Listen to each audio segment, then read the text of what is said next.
Hello दोस्तों, नमस्कार। मेरे YouTube channel explore India with OSP में आपका स्वागत है। दोस्तों, आज हमारे बीच में डॉक्टर सुरेंद्र कुमार शर्मा मुंडेफी जी उपस्थित हैं। इनका निवास स्थान जो है वो ग्राम बोरेगांव, संगलाकोटी, जिला पौड़ी गढ़वाल में है। और विगत 31 वर्षों में इन्होंने जो है हिमाचल प्रदेश में जो है वो डीएवी कॉलेज में प्रोफेसर के पद पर रहे और हिंदी कार्याध्यक्ष रहे। और उसके बाद आप रिटायरमेंट होने के बाद ये जो है पिछले 14 सालों से ये देहरादून और हरिद्वार के कारागार में जो है कैदियों को जो है उनका मार्गदर्शन कर रहे हैं। तो मैं सुरेंद्र शर्मा जी से जो है वो कुछ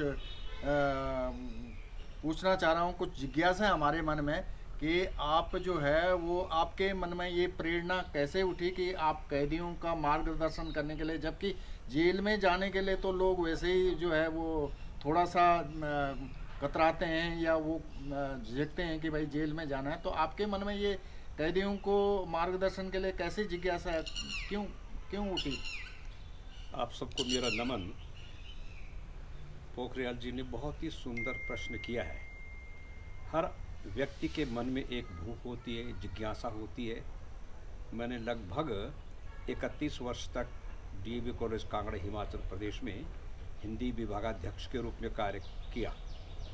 अवकाश प्राप्त करने के बाद एक प्रश्न था कि मैं क्या करूं।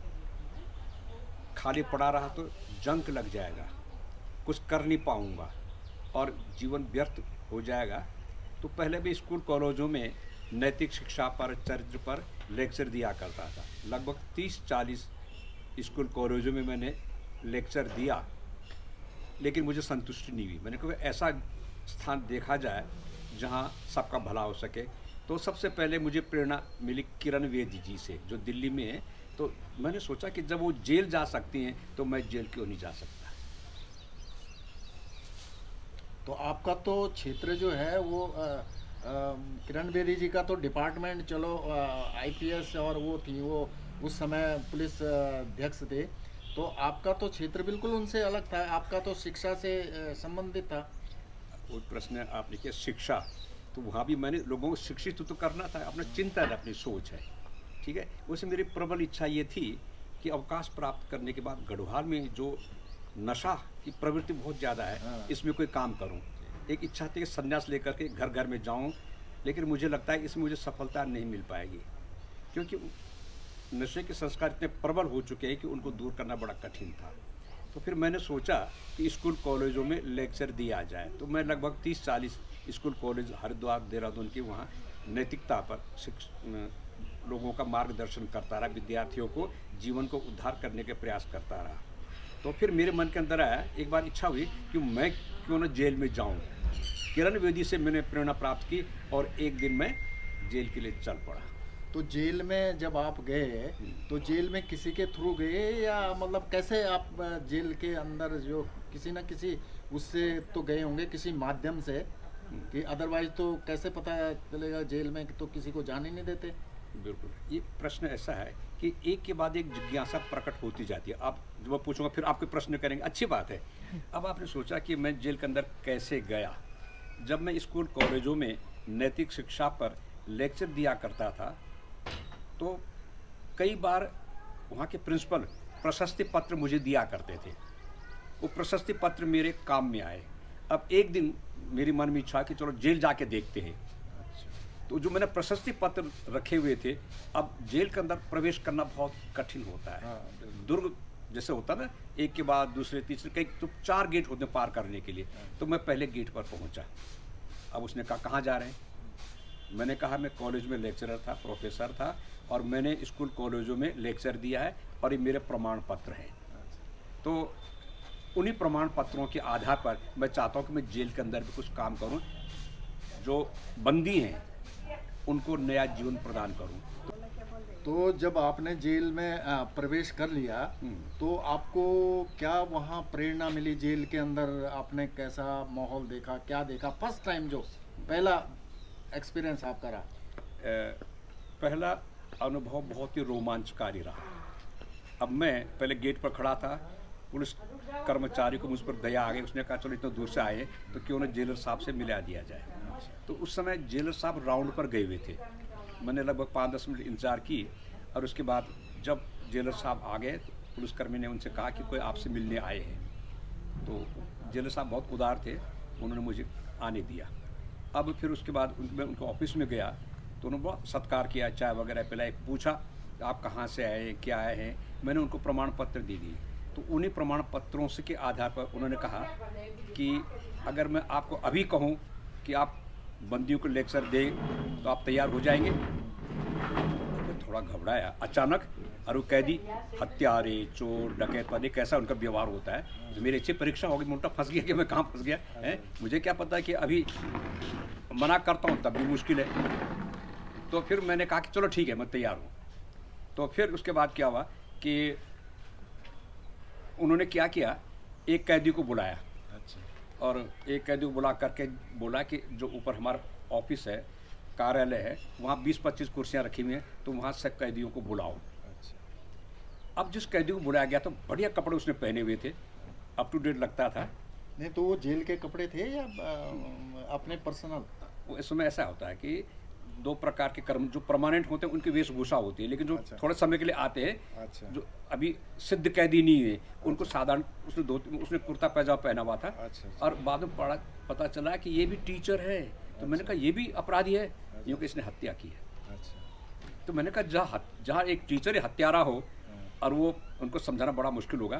तो मैंने कहा चलो फिर भी ठीक है। तो जब कैदी फिर वापस आया, उसने कहा सर वहाँ कुर्सियाँ लगी, 30-40 कैदी वहाँ पर आ गए हैं। तो बस ठीक है। उसके बाद मुझे जेलर साहब खुद वहाँ ले गए।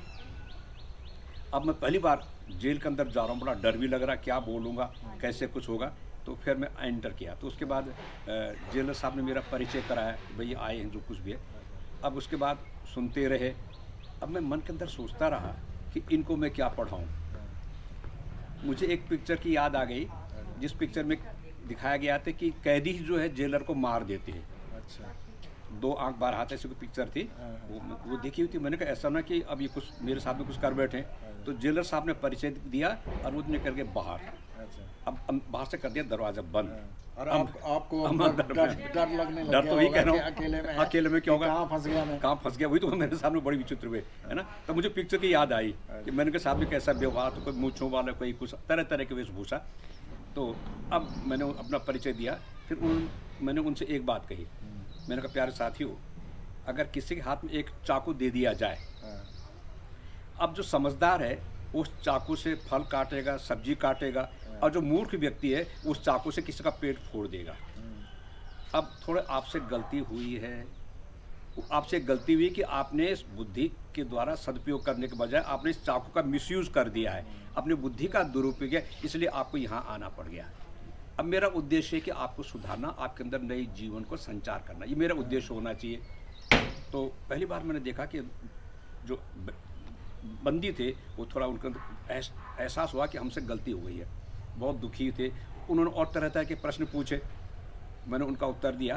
तो जो मेरा पहला दिन था वो सार्थक रहा और मुझे लगा कि अब ये मेरी बात को ढंग से सुन सकते हैं। और मैंने आपकी एक बुक भी पढ़ी थी कि माँ मैं जेल में हूँ, तो आपने जेल के ऊपर कुछ अपनी काव्य रचनाएं और भी लिखी हैं या वो थी आपने, थोड़ा सा उसके बारे में भी प्रकाश डालेंगे? मुझे जेल के अंदर हर व्यक्ति एक कहानी लगता है, जिस व्यक्ति को छेड़ो एक उससे कहानी निकल आती है, हर एक अपना चरित्र होता है। तो मुझे तो लगा कि मैं समुद्र में हूँ जहाँ सारे मोती हैं, बस थोड़ा छेड़ने की देर है, हर कोई अपनी कहानी लिख सकता है। और वही हुआ। मैं जिससे पूछूं तो हर एक अपना दर्द, अपना दुख दर्द। तो मैंने कहा तो बड़ा अच्छा मैटर मिल गया मुझे। तो फिर मैंने जेल के बारे में 4 किताबें लिखी हैं। अच्छा। सबसे पहले लिखी है बंदियों की आत्मकथाएं, वो सस्ता साहित्य मंडल कर्नाट सर्कस से प्रकाशित हुई हैं। उसके बाद दूसरी है माँ मैं जेल में हूँ। तीसरे है बच्चों की किताब है वो मुरझाई कलियाँ। अब एक चौथी किताब भी 2-4 महीने में आ जाएगी, उसका नाम है जेल की रोटी। तो ये तो आपकी काव्य रचनाएं थी, जो भी आपने जेल का अपना एक्सपीरियंस उन किताबों में वो किया। तो आप जैसे कैदियों को किस तरह से मतलब मोटिवेशन के लिए आगे अग्रसर करते हैं कि भाई आप अच्छे ये कि स्ट्रीम लाइन में आ जाओ, या तो आपकी बात को तजुर्बो देते हैं? हाँ, मैं उनसे कहता हूँ कि बच्चों को बोलता हूँ, कभी बच्चे बोलता हूँ, कभी बुजुर्ग बोलता हूँ कि आप कपड़े हैं और मैं धोने वाला हूँ। आपके अंदर कई वर्षों की गंदगी पड़ी हुई है, मैं उसको साफ करने के लिए आया हूँ। तो उसमें थोड़ा समय तो लगेगा। आपके ऊपर जो जीवन के धब्बे लग गए, हिंसा, चोरी, मार, बलात्कार, उसे कौन दूर करेगा? फिर उनको मैं थोड़ा दूसरे ढंग से सोचता हूँ। मैंने कहा ये जीवन तुम्हें बार बार नहीं मिलेगा, ये अमूल्य क्षण है।